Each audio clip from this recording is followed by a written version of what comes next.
time you hear the term staying on top of the ball when you're referring to the pitchers. Sometimes they don't stay on top of the ball, and the ball does exactly something different from what you would expect. Staying on top of the ball means when a pitcher breaks from his glove and his arm goes back, he gets it up so high that it almost feels like it's directly over the top of your head.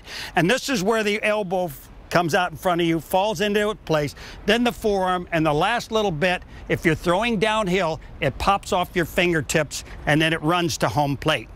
Now, if you stay on top of the ball, actually what you're doing is staying behind the ball like you would a punch. You stay right behind a punch, you get all of your body into it. Well, that's when you stay on top of a ball, you get up here, you get every bit of all the power you get from your legs and your back and your arm, you get it all in a spot where when it comes off your fingertips, you're going to get maximum velocity.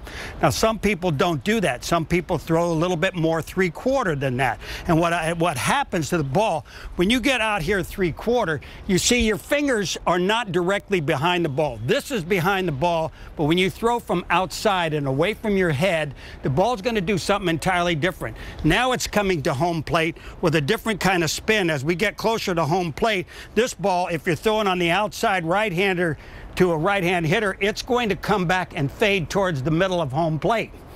So a catcher and a pitcher have to be very aware of where that target in that glove is. If you want it to hit the outside corner, the catcher has to give you a target as far as the break is of your ball, which is usually about 4 to 6 inches off the outside corner. It'll come back and hit the outside corner. That's what you'd like to be able to do. Or if you're throwing inside to a left-hander, he would have to sit inside off the plate to get that ball to hit right on the corner. You don't want it going down the middle because that's a power zone for about every hitter that's in the major leagues. So you have to be real careful as to where this ball comes over your head, throwing downhill and down the mound, and getting your release point with your hand right behind the ball. That's where you're going to get that four-seam good fastball.